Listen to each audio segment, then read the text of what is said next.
This is the LST325 landing ship tank.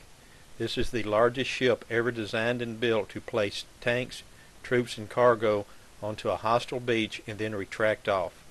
This is the only one left out of 1,051 that were built for World War II. My name is Jack Stevenson.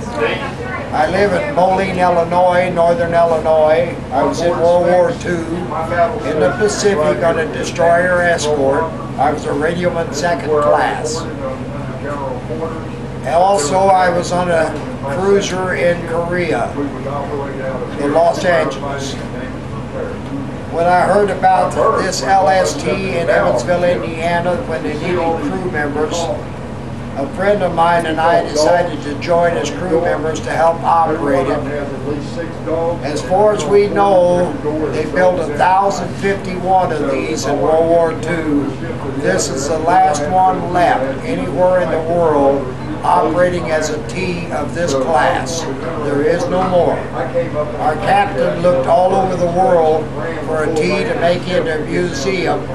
He found this one in Suda Bay, Crete in '95. He called his friends in the States.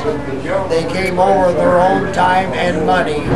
They rebuilt this T and made a museum out of it. They sailed it back in the year 2000. It was world news at the time. Their average age was 72. We have plaques now with their names on it, and we have a lot of crosses there now. Those men have since died. We try to keep this T running. This is the only one left in the world that we know of. We're based in Evansville, Indiana. We're open year-round. You can come aboard anytime except when we're cruising. And we welcome you aboard. You're the only support we have to keep it running. You're the only support we want. And thank you for coming today, all you people. Thank you. This is where the quartermaster steers the ship. I'm a quartermaster, and that's the job they gave me in here because I was the one that steered the ship. The captain gives the orders up in the conning tower, and it comes down that brass voice tube to the helmsman and tells us where to steer. The speed has been changed from the enunciator over there to this one that goes down to the engine room, and they control the speed.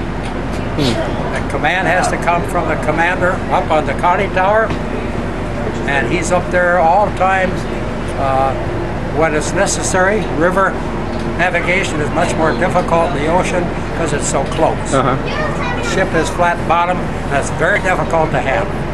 It wants to go someplace where you don't want it to go. And so he is up there all the time when the weather is right, if there's no air attacks or bomb attacks. Otherwise he's down here, and he'll command from in here. This is the main deck where trucks, artillery, and all kinds of ammunition and supplies are carried. This one has a helicopter pad, and this helicopter pad is not original for World War II. It was designed and used in Korea and Vietnam. You'll also see the covered hatch. The fully operational forward elevator brings equipment up and down from the tank deck.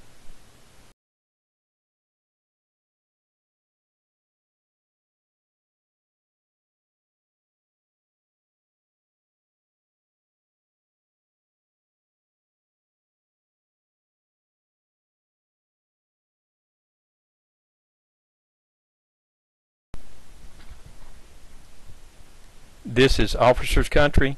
The ship's wartime complement was 10 to 12 officers and room for 8 Marine or Army officers. This is the wardroom where officers dined and had meetings. This area was also used as a hospital in time of battle.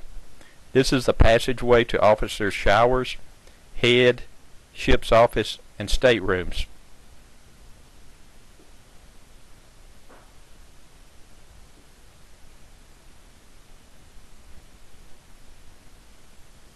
This is the captain's quarters. He has a small office with a separate bunk room and separate head.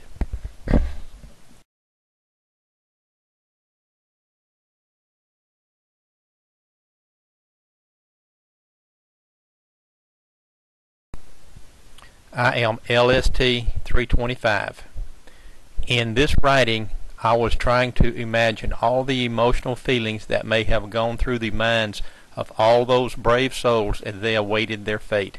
I tried to depict to those visitors who may now come aboard to tour this vessel all the anxieties, worries, and fears of all these men, not only for themselves, but also for their loved ones they had left behind.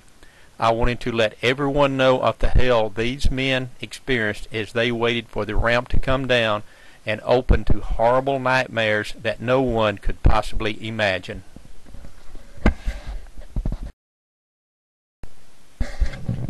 This is the troop berthing. The ship could hold up to 300 troops for long distances, 400 for short distances. These bunks are as they were in 1942. This is the tank deck. Tank deck is 230 feet long.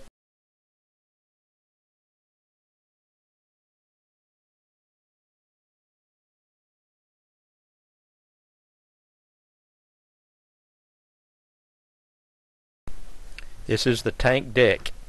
The tank deck is 230 feet long, 30 feet wide, 14 feet high. The capacity of the tank deck is 20 Sherman tanks or 16 Marine LVTSs, 30 tons each. The compartments along the sides are the paint locker, electric shop, marine shop, laundry room, machinery part store. Below this deck are the ballast tanks, the fuel tanks of 190,000 gallons, fresh water tanks of 100,000 gallons, the engines, auxiliary, the emergency fire pump, and evaporator rooms. I'm General George S. Patton with 3rd Army. This ship back here is the LST325. It landed my tanks on the Beach in 1944. Formed the 3rd Army, made a run around behind Montgomery, reached the Germans all the way back to Metz, Germany. This ship has been restored. Men from World War II, Korea, Vietnam War veterans. There's a storm.